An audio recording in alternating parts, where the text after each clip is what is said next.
This is Ashton Marcus, and I'm on location at the Skylight Theater for their presentation of Obamaology. Hi, my name is Ashton Marcus. I'm with KUCI 88.9 FM in Irvine. I'm here with Warren Squire, playwright of Obamaology.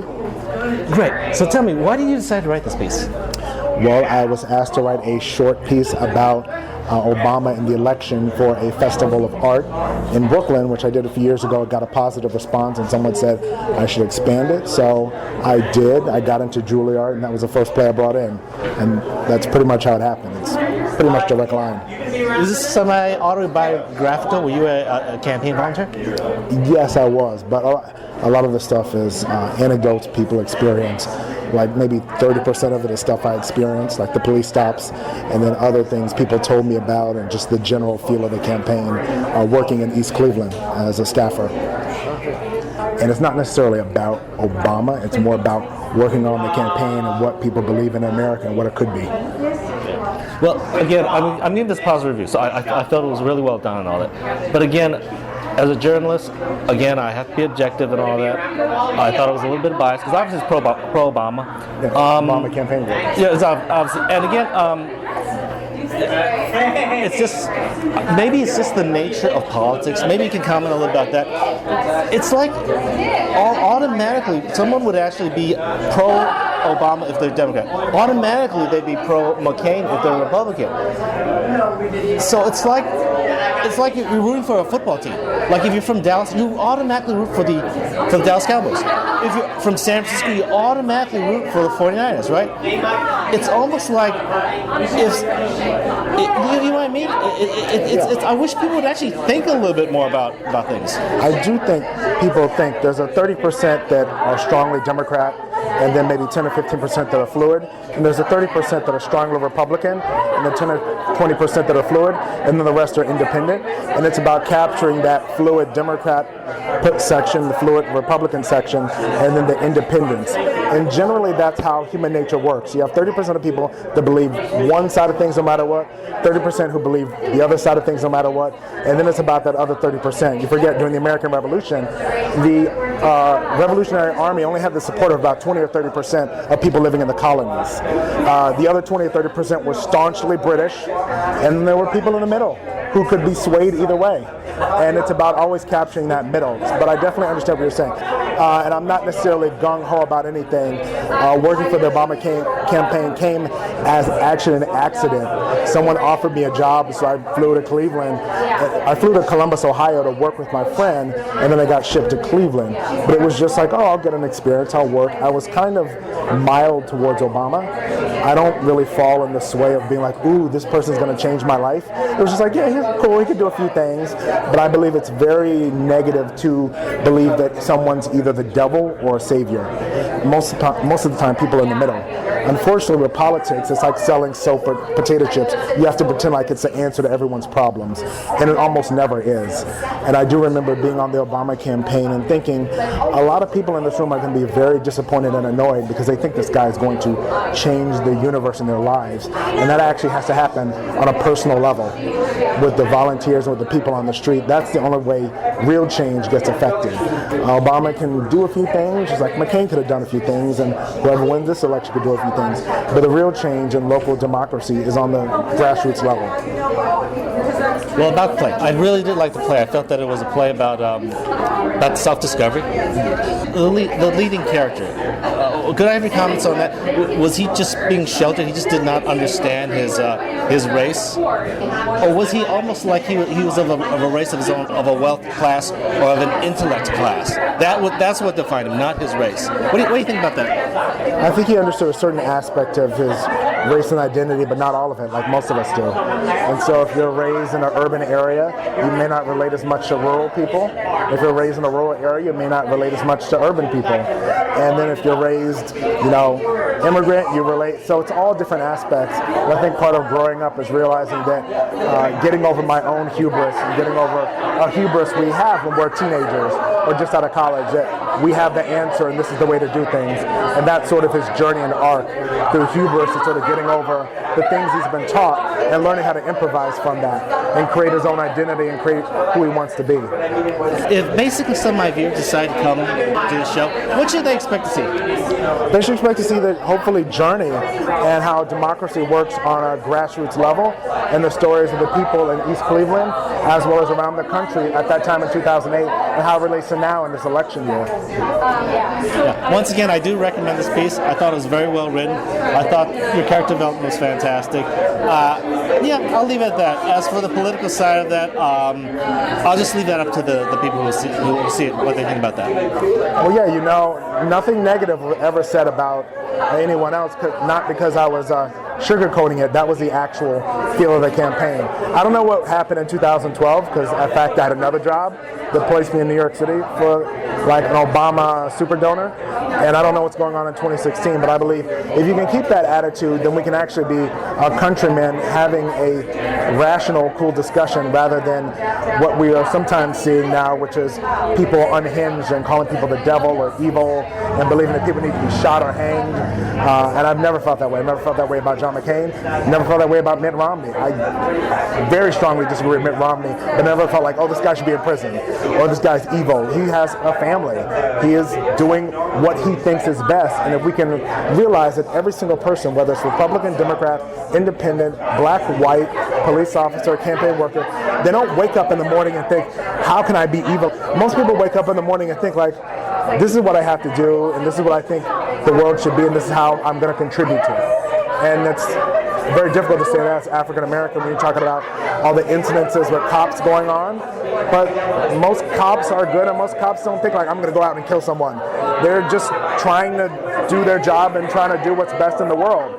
Now the debate is what's best in the world, but it's not a question of people being innately evil or bad or good. I think we get into trouble with that. And as a Buddhist, there's the flip side of that, which is, like I said before, believing that like this person's 100% pure and an angel, just like believing someone's a devil can be a very tricky trap, because when they disappoint you, then you fall hard. And I knew that is also the other nature of cult of personality that we're in this day, and that Obama had a little bit of, which is you can get into feeling like, oh, this person is, you're in a cult. But that's not a balanced democracy. And hopefully Obama in some way moved the needle forward and moved the needle in a progressive way towards balanced democracy and not demonizing one side or the other, but trying to work together with people. Once again, I really recommend this piece. Thank you very much for being on the show. Thank you very much. Hi, my name is Ashton Marcus. I'm with KUCI 88.9 FM in Irvine. I'm here with Bree Ely. I'm originally from Texas. I went to school in New York and trained there as well as overseas, and now I live here in LA. I am Cece, a neighbor in Cleveland. I actually am also another saucy neighbor, an older neighbor, a woman named Barbara who's a campaign manager, and a young girl named Kate. I really loved your performance tonight. I thought you tremendous range. Tremendous range. I could feel the depth, I feel the emotion. I could feel you basically representing an entire community. Yes, thank you so much. One of the things that we really worked with was finding distinct ways to lock into each person so that you know from the moment I come out on stage when you see me that you're now in a different person's life, in a different person's story. So I appreciate that. As for the story itself, again, I thought it was well written. I thought people should go see it, especially if they're a policy wonk. They want to understand something about history. But the biggest problem I have is I'm a journalist. And this is about politics. And politics has gotten so bad lately. We journalists are really turned off by it. You know, so you know what I mean about that? Well, I could see how it's hard to separate yourself from the fact that in 2008 we all had so much hope, and now we've come 8 years from there and we see how nasty things have become. So it's nice to kind of remember what that hope felt like, and then we hope you'll take that out into the world. Once again, I loved your performance. I thought you did a fantastic job. Thank you so much. Yeah, thank you once again for being on the show. Thanks. Hi, my name is Ashton Marcus. I'm with KUCI 88.9 FM in Irvine. And I'm here with Nicholas Anthony Reed. I'm like a rare SoCal native. I was actually born in Southern California in Redlands, about 2 hours outside of Los Angeles. Loved it. Great city to grow up in, but kind of boring, so I ended up moving out to LA around 19 years old to pursue acting. Been here, kind of took me a bit of time to get on my feet, studied Meisner for a couple years, kind of going to the Imagine Life, things like that, and just doing my thing. Yeah, found my way here to Obamaology. I played Warren. Warren is a guy from New York, kind of a bit more in the upper echelon society from a well-to-do family, who ends up getting shipped off to East Cleveland to work on the Obama campaign in 2008. So it's like a completely different world for him, coming from a bit higher society to what is kind of a decimated world that is East Cleveland. I really think his journey, the main part of him is finding his identity and who he is. I think his decision to join the Obama campaign was an impulse decision. So he's lost, he doesn't know what to do, and doing this is a way for him to find himself, to assert his own dominance in his adulthood. So it's an identity story about finding yourself, about being able to work with all types of people, not just people that you're comfortable with. And so I find that really fascinating, and also just the fact that he's, gay and all of these things are just it's a great opportunity for a depiction of black people, black men in America. They're not just, one-dimensional. I really liked your acting. I thought you did a really good job. Thank you. You're very believable. I felt for you and all that.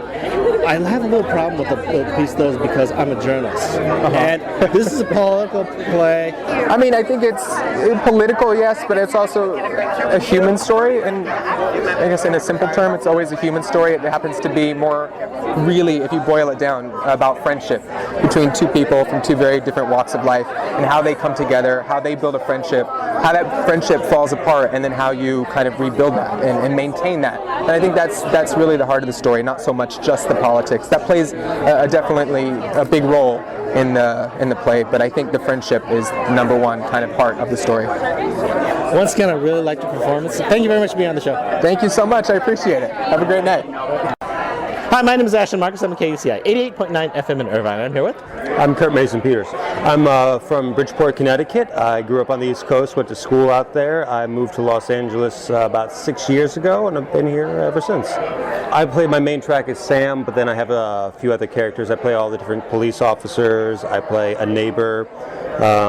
It's sometimes hard to keep track of how many characters there are. There's about like 8 different ones, but those are the main ones. I really like the play. I think it's about some serious issues. It's urgent, it's pressing. I think Oren did a great job crafting the script, and I feel honored to be a part of it. Well, I'm definitely going to give this a positive review. I thought it was done very well. I thought it was written very well.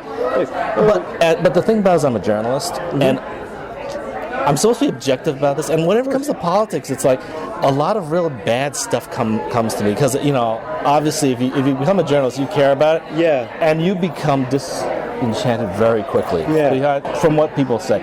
So again, I do have this feeling that this is politics, and I'm a journalist.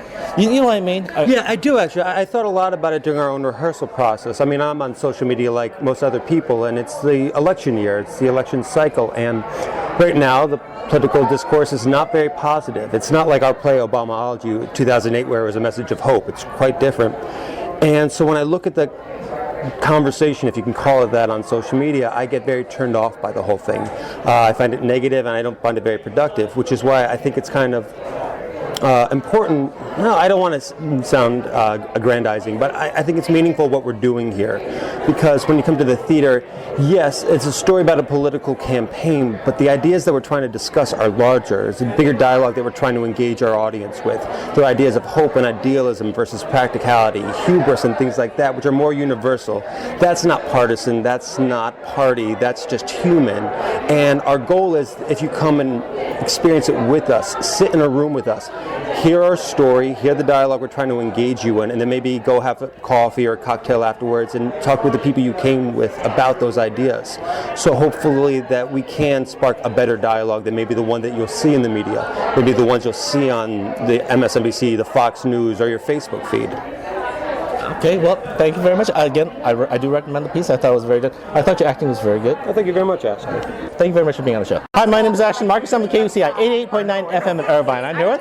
Hi, I'm Sally Hughes, and I play Laura and others in Obamaology at the Skylight Theater. I am originally from just outside of Houston, Texas, and I grew up there, and then I went to school at Boston University Acting Conservatory, and then I moved to New York for a little while, did some theater there, and then I moved out to LA. I've been here for a couple years, and yeah, very involved in the theater scene here in LA. I'm a member of the Antaeus Company, Well, what I have been thinking a lot about in this play is the emphasis. There's a big emphasis on change in this play, and the main character, in his wide-eyed young optimism, thinks he's going to come into this campaign and change the world. And we all know the outcome of the election before the play starts.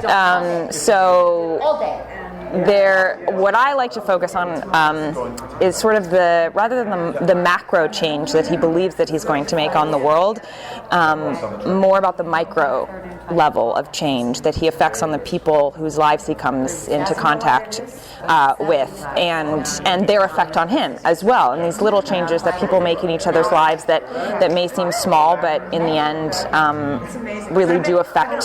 It's kind of the domino effect. They do affect the change that ends up really making positive steps in the world. Yeah, well, I mean, I don't tell people, oh, I'm in this show about a political campaign. Like I said, I don't necessarily find the heart of this show to be in the political nature of it. Obviously, that's the environment in which it takes place, but I think what is really the heartbeat of it is the people's connection to each other, and how they want to touch each other's lives, and they're not really sure how, and a story of humanity and connection, and how people can make a difference, and yeah, not so much in a political way, and in an earnest human, wanting to reach out to others. Once again, I loved your acting. Thank you. Thank you very much for being on the show. Thank you. Obamaology will be playing at the Skylight Theater from July 23rd to August 28th. For more information, go to www.skylighttheatercompany.com.